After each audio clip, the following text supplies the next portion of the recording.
nuestras Biblias en Primera de Pedro 5 y vamos a leer nada más el verso 7. Me da un fuerte amén cuando lo tenga usted ahí. ¿Lo tenemos? Amén.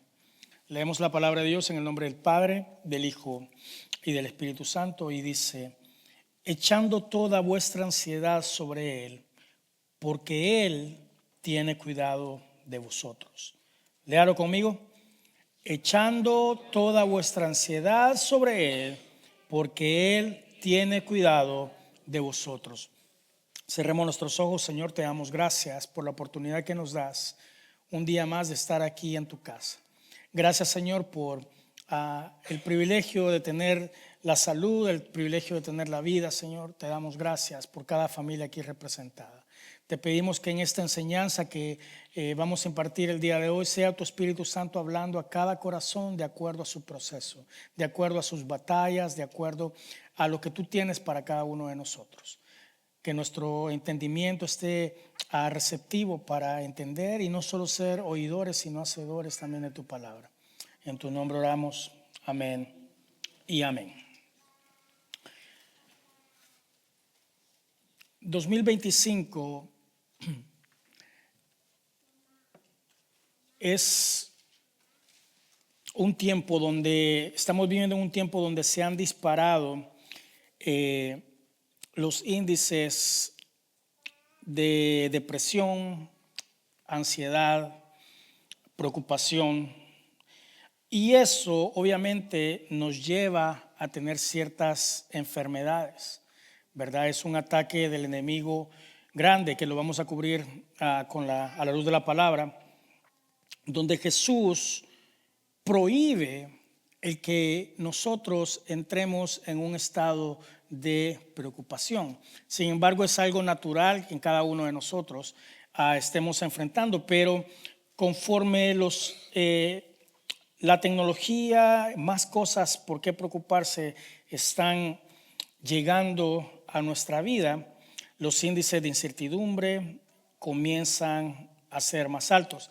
El domingo pasado estuvimos hablando acerca de la bienaventuranza y el deseo que cada uno deberíamos de tener de ser bienaventurados. Pero la verdad y la realidad es que aunque usted quiera ser bendecido, bienaventurado, hay ciertas cosas que lo minan a uno a que no pueda avanzar en el camino que uno desea. Pablo escribe y dice, mi cuerpo está inclinado a hacer lo malo, ¿verdad? A nadie de nosotros nos gusta hacer lo bueno. Sin embargo, es la fuerza del Espíritu Santo lo que nos ayuda a seguir adelante y a vencer esas batallas. Entonces, acabamos de leer en el versículo: echando toda vuestra ansiedad sobre Él. Y el día de hoy yo quiero hablar respectivamente acerca de eso. ¿Se recuerdan en el tiempo que el COVID, la pandemia se empezó a hacer aquí en Estados Unidos? ¿Se recuerdan? Era algo que no lo conocíamos. Sin embargo, muchas personas se enfermaron, pero seamos honestos, a nadie le gustaba decir que estaba enfermo, ¿sí o no? Era como el tener lepra, acercarse, tienes COVID.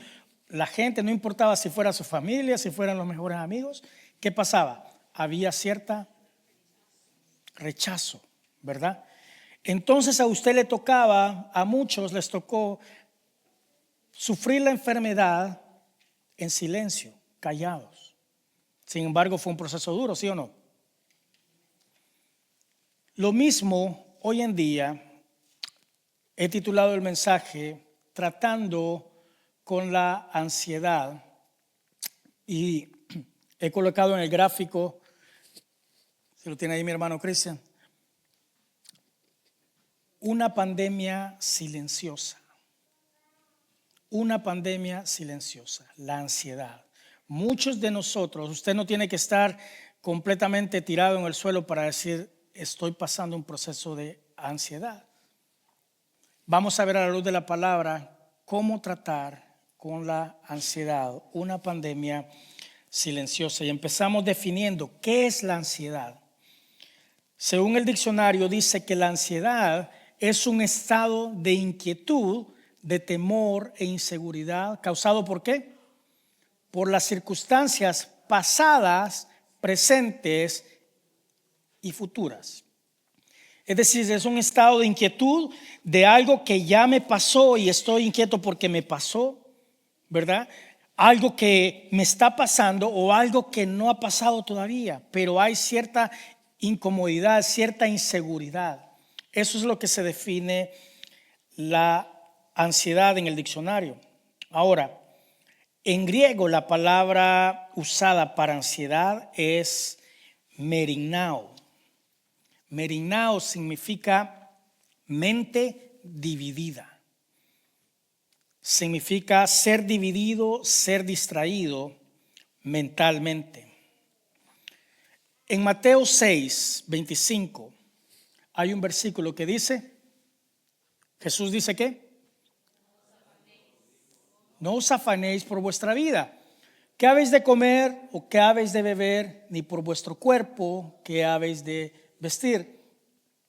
Algo importante que la palabra afán, fíjese bien, la palabra afán viene del verbo que acabamos de ver, del verbo que acabamos de leer ahorita, merignao.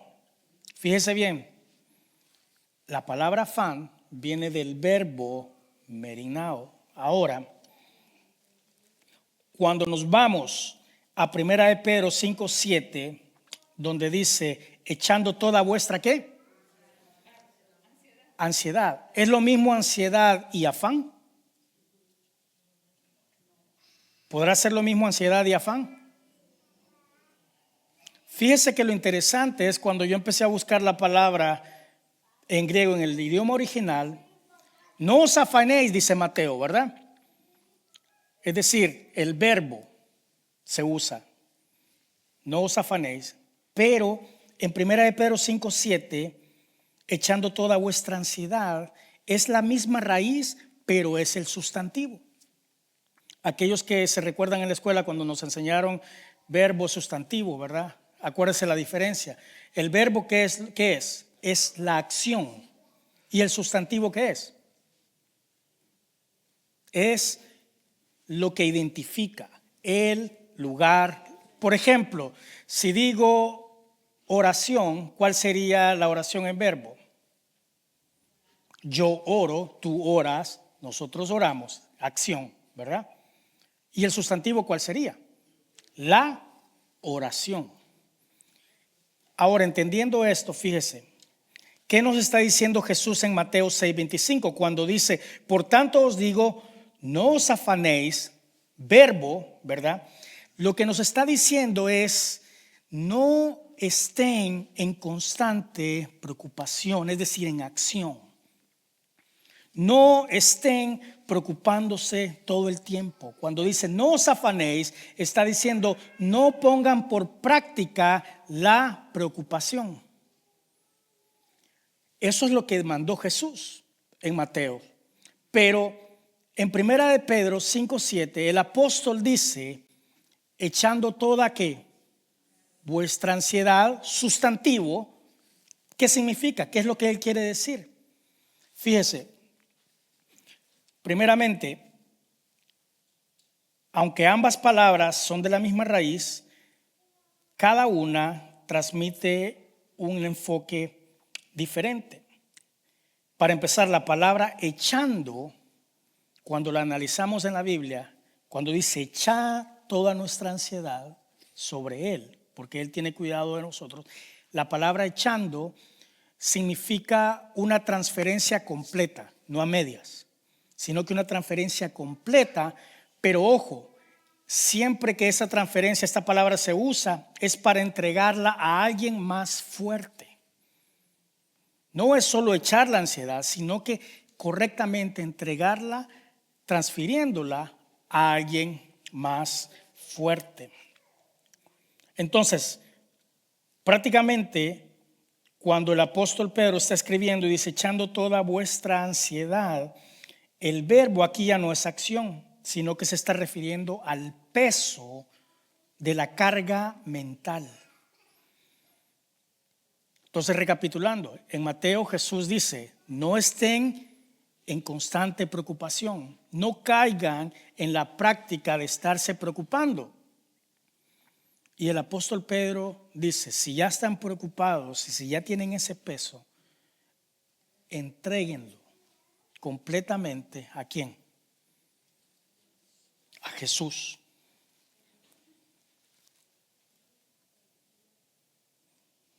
La ansiedad puede alterar nuestros pensamientos, nuestra productividad, deteriora nuestras relaciones, daña nuestra salud, pero sobre todo comienza a poner minas en nuestra confianza con Dios. Yo lo llamo a esto una pandemia silenciosa porque está por muchos lados, por muchas personas que están sufriendo de esto y muchos no saben cómo actuar. Cada día más personas cargan con cosas más difíciles, cosas internas que no se ven, pero usted puede ver los resultados que vienen agotados espiritualmente, cansados. Filipenses 4:6, por nada estéis afanosos, sino que sean conocidas vuestras peticiones delante de Dios en toda oración y ruego con acción de gracias. Dos razones por las que no debemos de sentir ansiedad. Una de ellas, tenemos que entender que Dios nos dio la vida. Dios nos dio la vida y entonces si Él la dio, ¿acaso no es capaz Dios de sostenernos? Si Dios le dio la vida, si Dios lo tiene incluso con vida hasta el día de hoy, es porque Él tiene la capacidad más que suficiente para sostenerlo. Amén. Dice el Salmo 55:22, echa sobre Jehová tu carga y Él te sustentará. No dejará para siempre que caído al justo. Hermano y hermana, tarde o temprano ese problema va a encontrar la solución. Muchas veces Dios está trabajando en nuestra vida nada más la paciencia, la confianza, la fe, llevarnos al otro nivel. Pero esa es una gran promesa. Acuérdese que una promesa requiere ¿de qué? De una acción. Echa sobre Jehová tu carga y Él lo va a sostener. En medio del proceso, en medio de la dificultad, Dios lo va a estar sosteniendo. Pero va a llegar un momento en que Él va a levantar esa carga y le va a ayudar a salir adelante. Entonces, la primera razón es porque Dios nos da la vida y tenemos que creer que Él es suficientemente poderoso para sostenernos en medio de ella. Este ejemplo ya se los he puesto miles de veces en varias predicaciones. Si usted tiene un problema en su carro, ¿a cuántos les ha tocado dejar el carro en algún taller alguna vez? Levante la mano. ¿Han llevado su carro al taller? Mi hermano Garduño, mi hermana Laura. Y se van a acampar ustedes a la par del taller ahí para ver qué está pasando. Ay, ojalá que lo vaya a arreglar. Ay, no, Dios mío, y si no le pone los tornillos correctos, ¿está usted ahí queriéndole ayudar al mecánico? Vea que no. Ustedes dejan el carro y ¿qué les dicen? Vengan en 2 semanas o vengan la próxima semana. Y ustedes se regresan tranquilos sabiendo que alguien está reparando eso. ¿No podríamos confiar en Dios de la misma manera? Pero leemos la palabra que dice que Dios nos va a proveer y Dios nos va a sostener, pero ahí estamos con la ansiedad. Ahí estamos nosotros, ay, es que todavía no veo nada claro. Nos empezamos a desesperar. Bueno, es que dice la Biblia, a Dios rogando y con el mazo dando, dicen unos, ¿verdad? Y vamos a ver cómo le hacemos, pero hay que poner acción y nos empezamos nosotros a trabajarnos para excusarnos de que tenemos que ayudarle a Dios. Dios conoce el tiempo y Dios sabe cuándo, dónde y el cómo lo va a hacer. Amén. Dios no le dio la vida para dejarlo solo en las dificultades. Número 2, otra razón para no sentir ansiedad es que Dios conoce sus necesidades. Lo acabamos de leer en Mateo 6:32. Fíjese, dice, porque los gentiles buscan todas estas cosas, pero vuestro Padre Celestial sabe que tenéis necesidad de todas estas cosas. Sus necesidades, hermano y hermana, no son sorpresa para Dios. Dios ya tiene la respuesta. Ahora, en ese versículo. Dice, los gentiles, es decir, los que no conocen de Dios, se preocupan y se afanan por todas estas cosas, pero vuestro Padre que está en los cielos sabe que tienen necesidad de todas estas cosas. ¿De qué cosas está hablando? Si usted se va a un versículo antes, se refiere a las necesidades físicas esenciales. ¿Para qué? Para vivir. Alimento, bebida y vestuario. Jesús les está enseñando a ellos que no deben de vivir con la misma inquietud que la gente del mundo. La gente incrédula se preocupa por todo. Y yo no sé en qué momento el pueblo de Dios comenzó a adoptar las costumbres de la gente incrédula y usted vive más preocupado. Yo creo que ahora, hoy en día, hasta los incrédulos creo que pueden andar más tranquilos. Pero nosotros los hijos de Dios andamos más preocupados, cada vez más. El comer, beber y vestir, fíjese, esas eran necesidades inmediatas. Y hoy en día, hermano y hermana, las formas han cambiado, pero las necesidades son las mismas. Las vías son diferentes. Nos angustiamos hoy. En vez de decir qué comeremos, ¿qué es lo que nos angustia hoy? ¿Podré pagar la renta este mes? ¿Tendré lo suficiente para pagar el carro? ¿Tendré suficiente la comida para esta semana? ¿Voy a alcanzar a pagar la luz, el agua, el internet, la gasolina? ¿Tengo suficiente dinero para comprarle a mis hijos la ropa que necesitan? Esas son las necesidades de ahora, pero son prácticamente las mismas.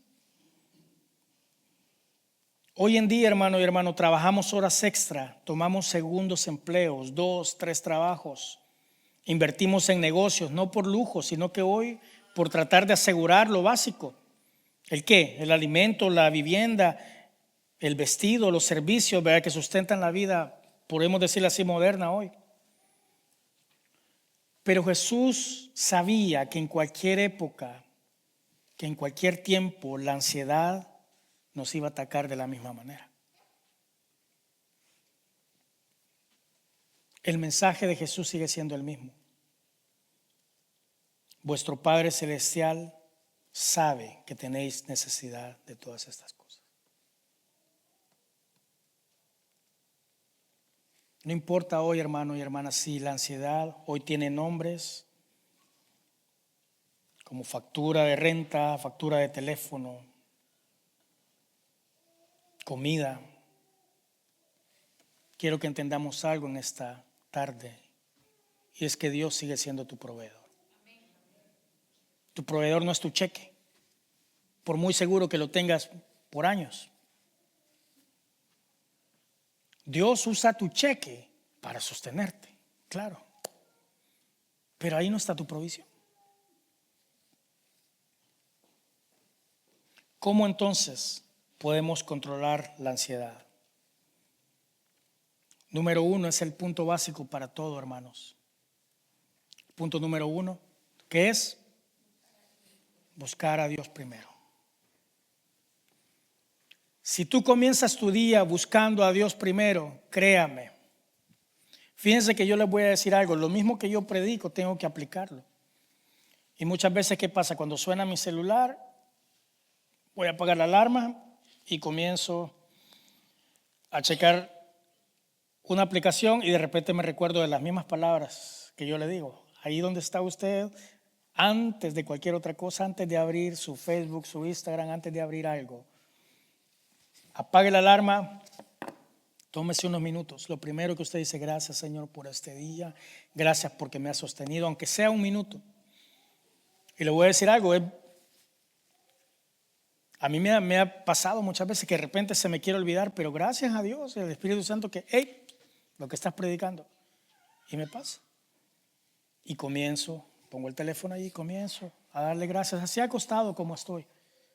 Gracias, Dios, por este día. Ayúdame a comenzar mi día de la mejor manera. Dame la sabiduría que necesito para comenzar este día.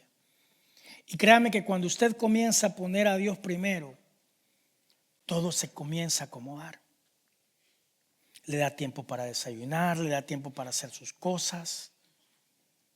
Sus hijos están en armonía, su esposa está contenta y todo empieza a salir bien. Y aunque hayan dificultades y problemas, pero usted está tranquilo.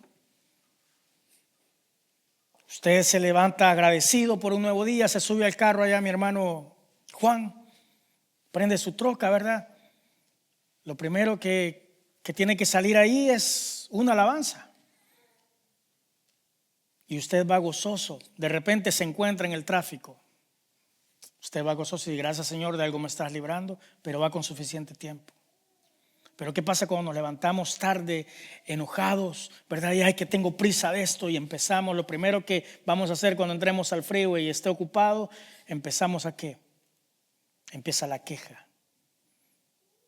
Ay, ya voy tarde todavía. Ay, qué accidente, Dios mío. Y no sé, ay, empezamos a preocuparnos y comenzamos a abrir la puerta a la ansiedad.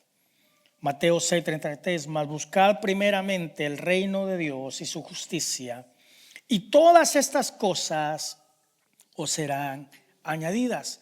Todas las cosas que usted necesita, siempre y cuando usted ponga primero a Dios y comience su día dándole gracias, créame que todo lo demás usted ni tiene necesidad de estarlas pidiendo. Todo lo demás se va añadiendo. Amén. Cuando Dios ocupa el primer lugar, todo lo demás comienza a encajar. Amén. Número 2. Tenemos que aprender a vivir un día a la vez. Esto es bien importante. Mateo 6:34. Así que no os afanéis por el ¿qué? Por el día de mañana. Porque el día de mañana, ¿qué pasa? Va a traer sus propios problemas.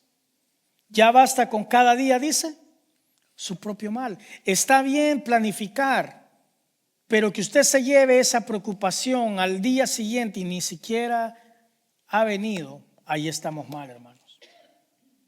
Usted tiene que aprender a vivir con la gracia, la misericordia. Dice su palabra que nuevas son cada mañana. ¿Por qué cree que dice nuevas son cada mañana? Porque nos está enseñando a que tenemos que vivir un día a la vez. En otras palabras, Dios nos está diciendo, no tienes la fuerza para enfrentar los problemas del mañana todavía. ¿Para qué estás preocupado? Vive un día a la vez. Aprendamos a vivir un día a la vez. Dios nos da gracia para el día de hoy, no para los problemas del mañana que aún no han llegado. Número 3. Tenemos que aprender a orar en lugar de ¿qué? Estar preocupados. Entonces primero usted pone a Dios en primer lugar comenzando su día y va a ver que eso es como que usted sintoniza la radio, ¿verdad? Cuando agarra la señal y comienza todo a estar bien. En el momento en que haya agradecimiento en su vida, usted puede dar por sentado todo lo demás, porque el agradecimiento a Dios abre las puertas para todo. Siempre que usted ponga a Dios en primer lugar, va a tener tiempo para todo lo demás. Número 2, ¿qué habíamos dicho? Que vamos a aprender a vivir un día a la vez. Y esto es bien importante. En Filipenses 4:6-7 dice, lo acabamos de leer también, por nada estéis afanosos si no sean conocidas vuestras peticiones delante de Dios. ¿En qué? ¿Cómo? En toda oración y ruego. Es decir, tienen necesidad. Yo tengo necesidad, hay cosas que me faltan todavía. Entonces, ¿qué tendría que estar haciendo con esas necesidades? En toda oración. ¿Qué significa ruego? ¿Qué significa rogar? ¿Le ha rogado usted algo a alguien? Los que están casados, esposos, le rogaban ahí a su esposa. Por favor, dame un besito, le decía, por favor. ¿Cuántos han rogado alguna vez? Rogar es ¿qué? Insistir. Le dicen que no. ¿Y qué hace usted? Vuelve otra vez. Pero es como con una súplica, ¿verdad? Por favor, y uno comienza hasta cambia la forma de hablar y todo. Cuando nosotros oramos, es decir, las peticiones tienen que ser, ya anteriormente he explicado la oración, ¿verdad? Cómo Jesús estableció cuando los discípulos le dijeron, enséñanos a orar. Empieza el Padre Nuestro. ¿Cómo empieza? ¿Cómo dice? Padre Nuestro. Empieza que reconociendo ¿quién? Reconociendo que Él está allá. Padre nuestro que estás en los cielos, santificado. Antes de pedir cualquier cosa, comienza glorificando. Fíjese. Con toda oración, cuando nosotros empezamos a glorificar, bueno Señor, yo tengo estas peticiones, tengo esta necesidad, pero yo comienzo, gracias primero por lo que tengo. Gracias Señor porque tal vez no tengo todo lo que quiero, pero sí tengo todo lo que necesito en este momento. Te doy gracias porque sé que en esta temporada tú estás conmigo. Te doy gracias porque aunque ande en valle de sombra y de muerte, tú estás conmigo y tú no me vas a dejar. Gracias, Señor. Pero ten misericordia y te pido, Señor, que si está en tu voluntad, me des la fortaleza, Señor, y pudieras quitarme esta enfermedad, podrías ayudarme con mi hijo, con mi hija, me podrías ayudar en mi matrimonio, me podrías ayudar, Señor, en mi economía, a poder mejorarla, a ser más responsable. Me podrías ayudar, Señor, te pido por un trabajo mejor.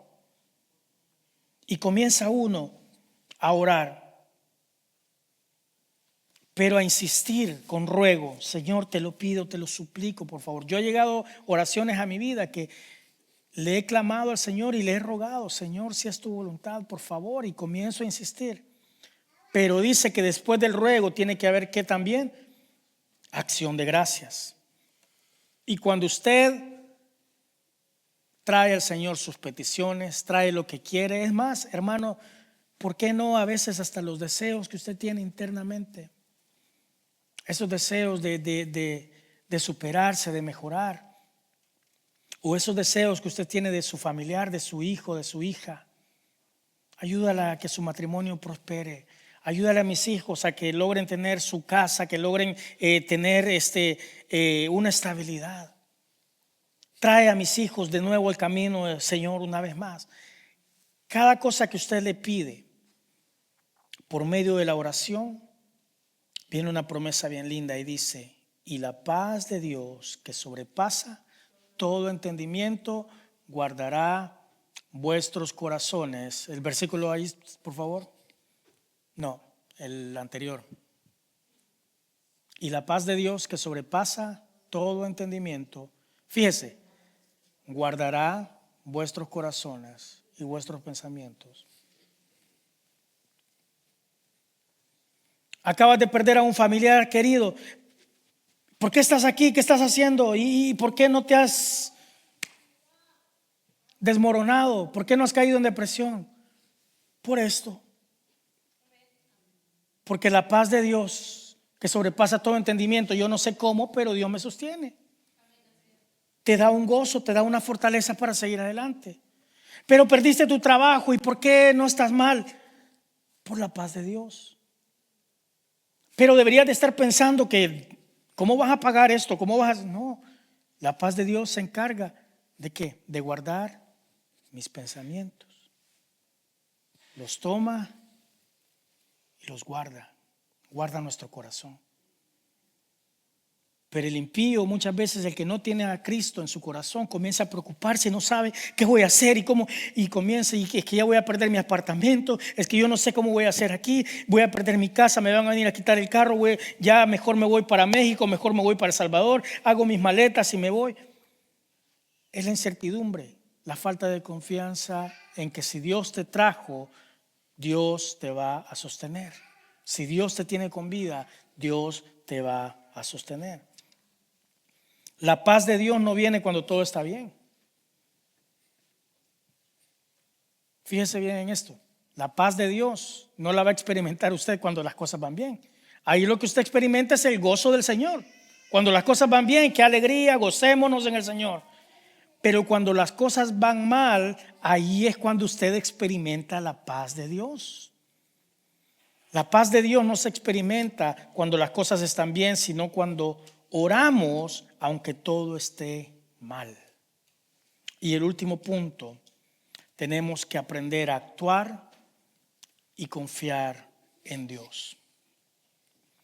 Proverbios 3, del 5 al 6 dice: fíate de Jehová de todo tu corazón y no te apoyes en tu propia prudencia. Esto es bien importante, porque muchos de nosotros tratamos de acomodar la palabra y tratamos de, para salirnos con nuestras decisiones, tratamos muchas veces, aunque Dios nos hace sentir: no vayas por ahí, no hagas eso, ese negocio no te conviene. No, Señor, pero yo lo voy a dedicar y esto, y comenzamos en nuestra propia prudencia a querer tomar decisiones que después, hermano, nos pasan factura.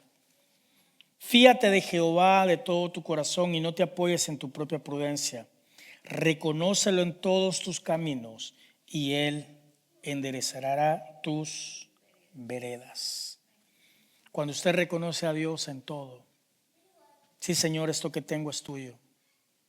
Sí, Señor, mi trabajo es porque tú me lo has dado, porque tú me das la fuerza para levantarme.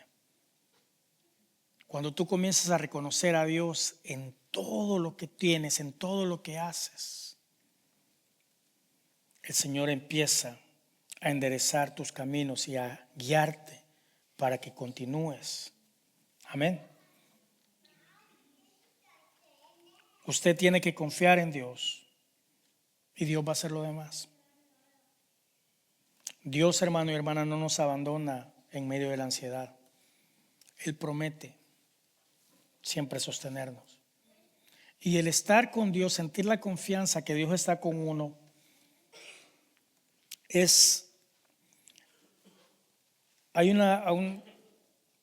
la forma de compararlo es: imagínese una niña o un niño pequeñito que le van a poner una vacuna.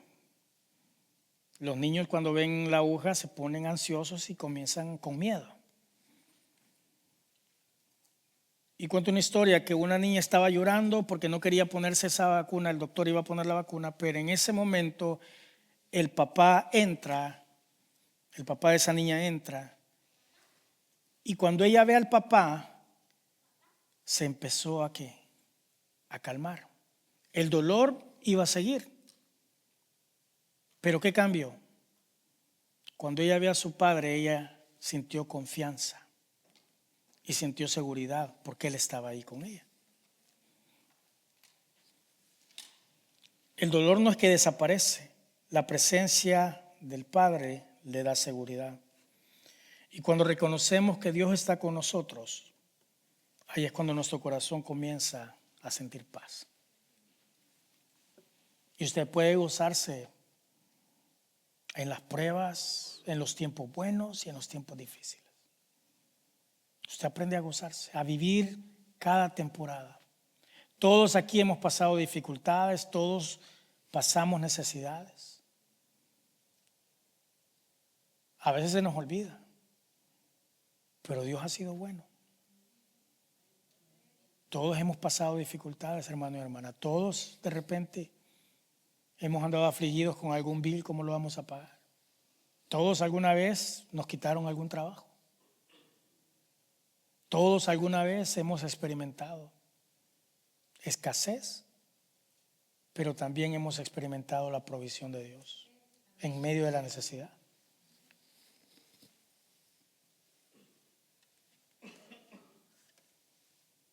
Dejar las cargas en las manos de Dios, fíjese, es un acto que le va a traer estabilidad a su vida.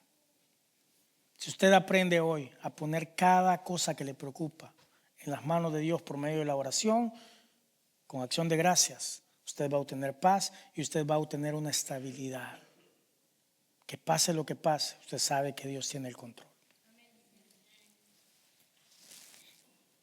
Hoy en día, hermano, nuestras ansiedades ya no es como antes, que llevan túnicas.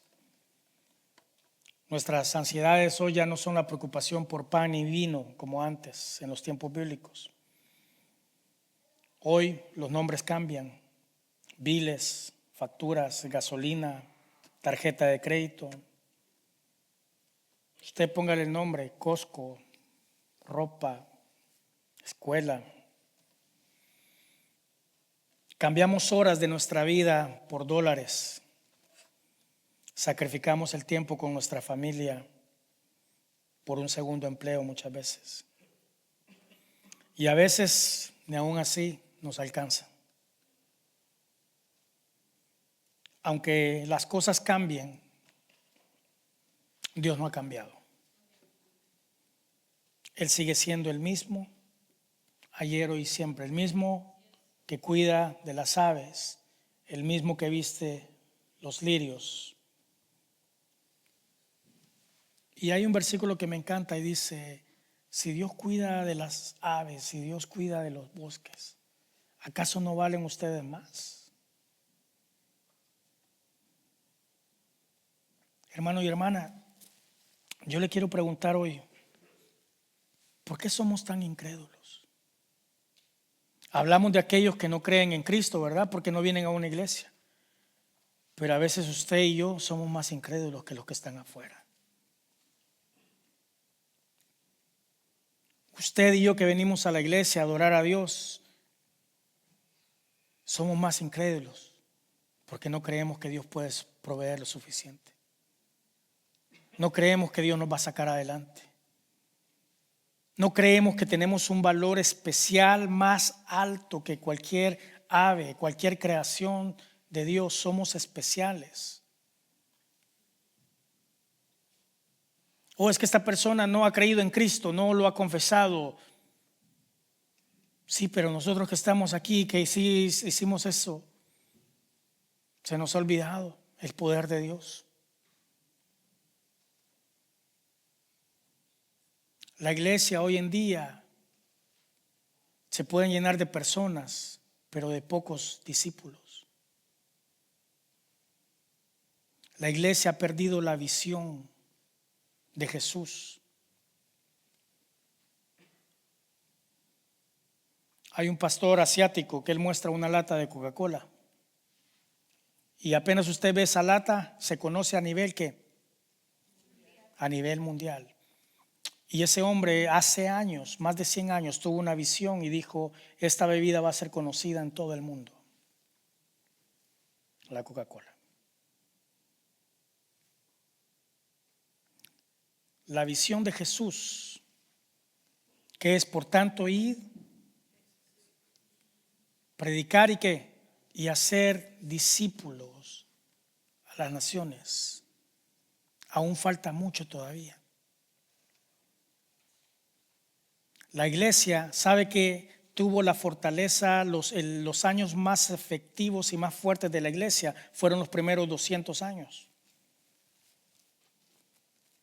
Y en aquel tiempo no habían pantallas, no había tecnología, no había internet, no habían computadoras, no habían para imprimir folletos, no existía nada de eso.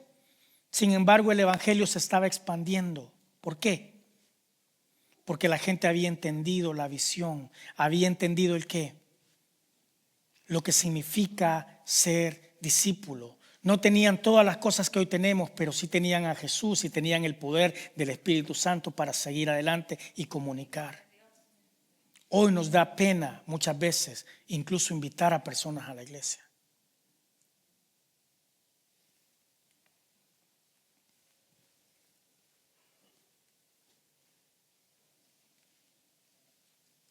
Cambiamos horas de nuestra vida, pero Dios sigue siendo el mismo. Hay una promesa en Isaías 49:15 que me gusta mucho. Y cuando enfrentes momentos de ansiedad, cuando enfrentes momentos de preocupación, recuérdate de este versículo, donde él dice: se olvidará la mujer de lo que dio a luz para dejar de compadecerse del hijo de su vientre. Y dice Dios, aunque olvidare ella, yo nunca me olvidaré de ti. Esa es una promesa tan hermosa, que aunque como humanos te van a fallar, el patrón te puede fallar, el banco te puede negar el préstamo, el doctor te puede decir que ya no puede hacer nada, la familia se le puede alejar a uno, los amigos. Pero Dios dice, yo nunca me voy a olvidar de ti. Y esos momentos son los que te tienen que ayudar a levantarte y a seguir adelante. ¿Por qué no te pones de pie en esta tarde?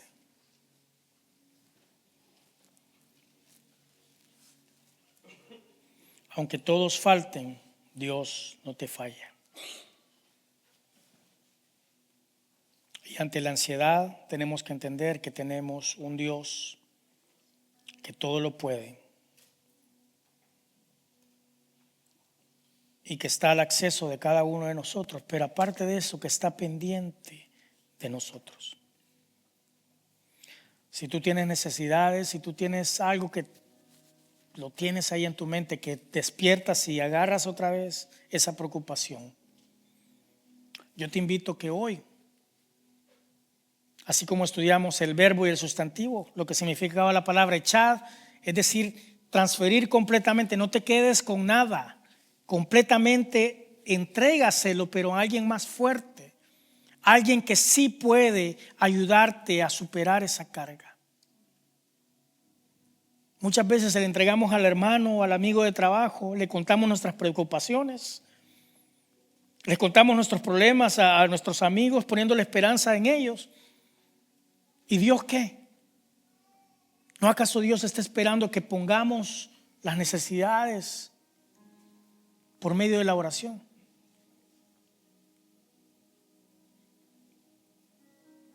Dice la Biblia que Él examina el corazón. Yo los puedo ver a cada uno de ustedes, tal vez puedo conocer alguna situación, pero hasta ahí. Lo hermoso es que Dios examina el corazón. Dios sabe de dónde vienes, dónde estás, para dónde vas. Hay una frase que dice, ¿para qué pedirle un deseo a una estrella cuando puedes pedirle todo a aquel que las ha creado? Aquel que creó los cielos y la tierra.